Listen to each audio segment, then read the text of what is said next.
पूरी दुनिया में सत्संग का प्रभाव बहुत बड़ा है और राम की कृपा के बिना सत्संग होता नहीं। इसका अर्थ लोग उल्टा जानते हैं। सत्संग किसको कहते हैं? जो चीज सत हो उसका हमारा साथ हो।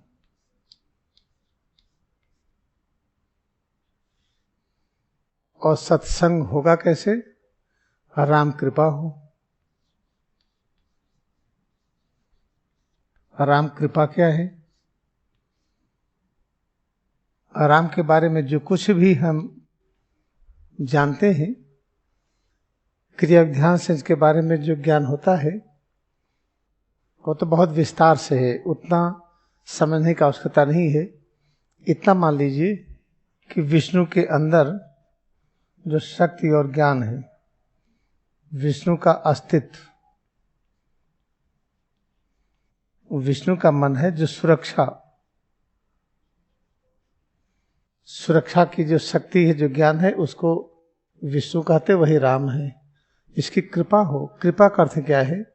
हम ऐसा कुछ करें का और आधारी मतलब पवित्र कर्म करें तो हमें पता चला पवित्र कर्म कर रहे हैं तो क्या प्रमाण है कि हो रहा है। हमें पा की अनुभूति। पा क्या है? पाना। पा कहते पाना। हम किस चीज को पा रहे हैं? ये जो मात्रा है आ कहते हैं 3 प्रकार के ज्ञान और शक्ति। सृजन का ज्ञान, ब्रह्मा का, सुरक्षा और परिवर्तन शिव का। राम कृपा का ये अर्थ होता है हम पवित्र कर्म का संपादन करें और पवित्र कर्म है कि नहीं इसको स्वयं जांच करें। आपकी जांच या तो स्वयं कर सकते हैं, दूसरा जो प्रॉफिट होते हैं, बाकी कोई बीच में जांच करेगा तो गलत करेगा वो। तो स्वयं जांच तभी कर पाएंगे जब आप स्वीकार करते हो पूरा ब्रह्मांड एक घर है, हमारा कोई अलग से घर नहीं है। ब्रह्मांड की सारी रचनाएं हमारे परिवार की है। अपना पराया का भाव नहीं है। जातिवाद के नाम पर कोई राग देश नहीं है। कलर स्किन, राष्ट्रीयता के नाम पर हम दो हैं, धर्म विभेद ये नहीं है। जब ये सब होता है, इस भाव में रह के जब काम करते हैं तो पवित्र कर्म होता है। पता चला हम इस भाव में हैं। सभी कहते हैं कि हम जातिवाद से ऊपर हैं, हम सांप्रदायिक भेदभाव से ऊपर हैं, वसुधैव कुटुंबकम का लोग लोगो लगाते हैं। लेकिन जब पूछिए तो कहते कमजोरी है, वाइटलिटी की कमी है, शक्ति खोजते रहते हैं, ज्ञान खोजते रहते हैं पुस्तकों में। जब ज्ञान आप पुस्तकों में खोजेंगे, शक्ति किसी और चीज में खोजेंगे, तो इसका अर्थ है कि अभी हम पवित्र कर्म का संपादन नहीं कर रहे हैं। जब कर्म की पवित्रता होगी तो जो कुछ हमें प्राप्त होता है वो ब्रह्मा विष्णु शिव के अंदर की ज्ञान और शक्ति है। यह है इंपॉर्टेंट चीज। आप जब ऐसा करेंगे तब सत्संग होता है। सत्संग में अभी 2-4 दिनों से क्या समझ रहे हैं कि जो कुछ हम सीखते हैं, जिसको एजुकेशन शिक्षा कहते हैं, 2 तरह की शिक्षा है। एक है जो अल्टीमेट ट्रूथ, जो परम तत्व की अनुभूति कराती है। परम तत्व क्या है? जिससे सभी चीज प्रकट हुई है, हम उसके साथ होते हैं।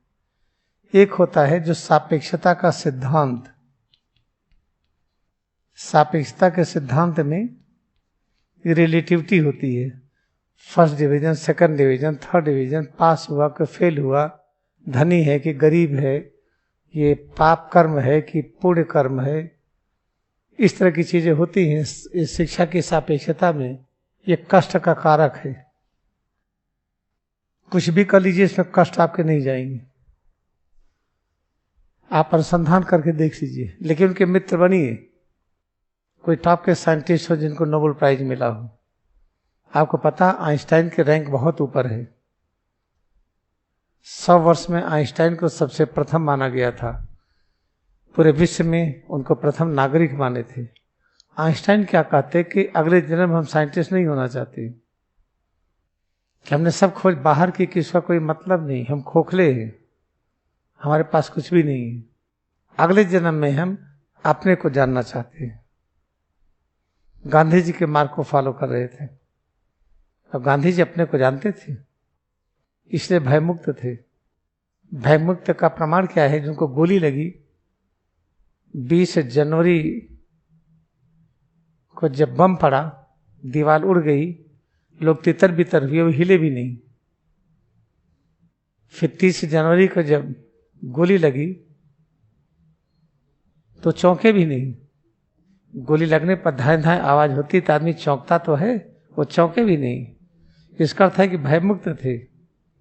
भयमुक्त थे, ये स्पष्ट हो गया कि उनको सच का पता था। इस तरीके से देखिए कि शिक्षा दो तरह की है। एक परम तत्व की है, जिसको संक्षेप में कह लीजिए क्रिया योग। एक है अन्य प्रकार की शिक्षा। अब आप स्वयं अपना निर्धारण कर लीजिएगा। लेकिन अन्य प्रकार की शिक्षा में है, वो करें क्या? किसी भी कारणवश नहीं क्रिया योग में आ पाते तो कोई बात नहीं है। जो कुछ करते हुए क्रिया योग थोड़ा बहुत करते रहिए। थोड़ा बहुत करते रहने से सुसाइड का मन नहीं करेगा, हे भगवान अब मर जाएं, ऐसा नहीं होगा। किसी को गोली मार दें, ये नहीं होगा। किसी को फंसा दें, ये भी नहीं होगा। जिसको कहते हैं आपातकालीन क्रियाकलाप, ये नहीं होंगे।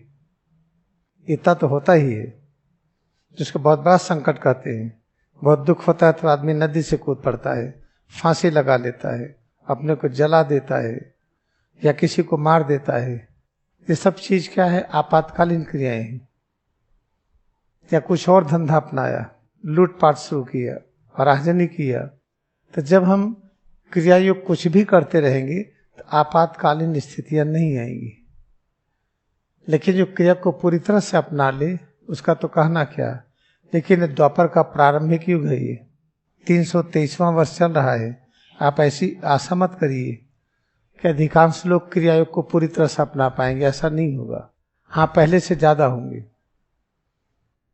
क्रिया योग की गहराई में जितने पहले थे, उससे अब उनकी संख्या ज्यादा होगी, इतना होगा। लेकिन है सच यही, ये जानना ही सच है। ये अच्छी तरह से आइए, सत्संग के बारे में हम लोग समझ ही लिए हैं। शिक्षा की जो वास्तविक नीति है फिर से समझिए। दो प्रकार की शिक्षा है। एक है रॉयल एजुकेशन है, जिसमें जुड़ने के बाद सुनिश्चित है कि जन्म जन्मों की इच्छाएं पूरी हो जाती हैं। और रॉयल है एजुकेशन, आपको कष्ट नहीं होता, प्रोवाइडेड कि आप कर रहे हो। दूसरा सापेक्षता का सिद्धांत, कि हम सब कंपटीशन करते हुए आगे बढ़ेंगे।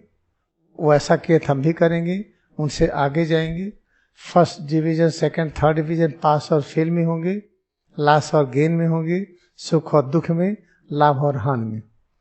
उस प्रकार की शिक्षा होगी। इस शिक्षा में क्या होता है? आजकल दिक्कतें आ रही, सुसाइड रेट बढ़ रहे हैं। कारण क्या है?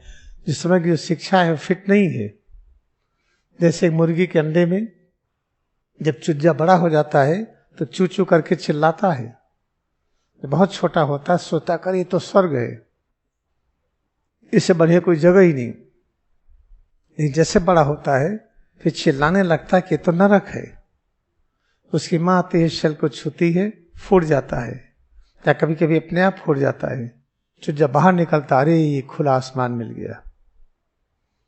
तो वर्तमान शिक्षा पद्धति ये अनुकूल नहीं है, इसको बदलना आवश्यक है। धीरे धीरे करके स्पेशली देखिए जो नई उम्र के लोग हैं, ये क्रिया युग में ज्यादा आ रहे हैं, उनको समझ में ज्यादा आ रहा है।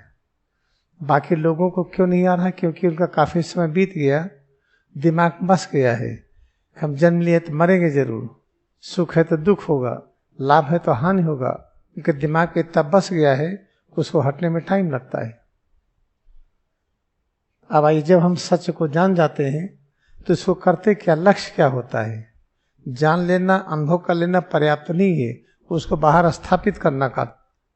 सच को जान लेने के बाद जैसे महात्मा गांधी स्थापित किए कि देश स्वतंत्र हो, डिक्टेटरशिप न हो, अंग्रेज यहाँ रहें, लेकिन ऐसा रहे जैसे रहना चाहिए, जैसे बाइबल में लिखा है। क्रिश्चियनिटी का सही रूप क्या है कि जैसे हम रहेंगे वैसे आपको रखेंगे, लेकिन ऐसा नहीं कर रहे थे। अपने तालीशान तरीके से रहते थे, सभी प्रकार की सुविधाओं के साथ, बाकी को नहीं देते थे। महात्मा गांधी के बिगुल बजा के नहीं, फिर आप नहीं रह सकते। ये क्या है? Exposition of final truth. जो सच की अनुभूति किया उसको बाहर प्रकटन किया और अंग्रेज चले गए। आप कहते हैं नहीं अंग्रेज तो मारकाट से गए, गलतफहमी है आपको। और कोई मारकाट ना किया होता, बिल्कुल लड़ाई झगड़ा ना हुई होती, गांधी जी के मार्ग पर चले होते तो 1920-25 में ही देश पूरा आजाद हो जाता। मार काट करके, लड़ाई झगड़ा करके क्राइम बढ़ा दिए, फिर क्राइम उनके ऊपर केस हो गई, फिर मुकदमा चलने लगा। गांधी जी ने क्या कहा था? हम हथियार नहीं उठाएंगे, हम कुछ करेंगे नहीं। इतनी बड़ी आबादी को क्या अंग्रेज संभालेंगे? उनको न अवधी आती है, न ब्रजभाषा आती है, न मैथिली आती है, कोई भाषा तो नहीं आती यहाँ की। जब तक भाषा नहीं आएगी इसको संभाल नहीं पाएंगे। केवल मुट्ठी भर लोग शहर के हैं जो अंग्रेजी जानते हैं, उनका रीति रिवाज, बाकी तो जानते ही नहीं। और गांधी जी को बात मानते कि भी कोई लड़ाई झगड़ा नहीं करेगा, चुपचाप लोग रहेंगे, वो कुछ नहीं कर पाएंगे। कोई उनका सिपाही न बनिए, उनकी नौकरी न करिए, उनके ऑफिस में न जाइए, लेकिन सब गए। जलियांवाले बाग में भारत के लोगों ने भारत पर आक्रमण किया था, गोली चलाई थी भारतीय लोगों ने, अंग्रेज नहीं आए थे। जब लड़ाई झगड़ा कर लिए, मारपीट कर लिए, तो उसमें क्राइम केस बन गए। जब क्राइम केस बन गई तो मुकदमा लद गया। जब मुकदमा लद गया तो गांधी जी करेंगे क्या? जितने लोगों ने लड़ाई झगड़ा किया वो सब आजादी उनकी वजह से देर में मिली, चाहे कोई भी, हम नाम नहीं लेना चाहते हैं। जितने लोगों ने मारा और कहा कि खून दो हम आजादी देंगे, या मार करके समस्या सुलझाना चाहे, या बम फेंक करके सुलझाना चाहे, उन सब की वजह से आजादी बहुत लेट मिली। 1920-25 के बीच मिल जाती है, लेकिन नहीं मिली, क्योंकि लड़ाई झगड़ा करेंगे तो क्रिमिनल केस हो जाती है, फिर मुकदमा लग जाता है, फिर चलिए आगे सलटाइए उसको। गांधी जी की बात नहीं माने ना, तब से हम लोग गांधी जी की बात माने।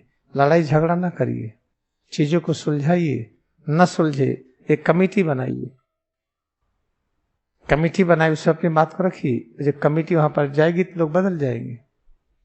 ये बात मैंने किया था इलाहाबाद में, पूरा प्रोग्राम किया था, यहाँ से सड़िया तक गांव गांव में। हमने कहा था इस गांव वाले कोई झगड़ा नहीं करेंगे, FIR नहीं करेंगे। कई वर्षों तक लोग FIR नहीं किए थे, फिर हम जा ही नहीं पाए, तो जो था विचार वो धीमा पड़ गया। ये था जो आपको जानना चाहिए। सत्संग केवल एक है, सच पूछिए, क्रिया एक शिक्षा से जुड़ना, इससे जुड़ेंगे तो सत्य के साथ रहने की सामर्थ्य होगी। फिर राम कृपा करते, राम कृपा करते नहीं, कुछ न करे राम ऐसे कुछ कर दिए, ऐसा नहीं होता है। ये सब चीजें जब समझ में आती हैं, इस पर अपना निर्णय लीजिए, अपना अभ्यास करिए और आगे बढ़िए। हम 2 बार में श्वास प्रक्रिया का अभ्यास करें, क्रिया योग में अपनी भक्ति को नमन करें।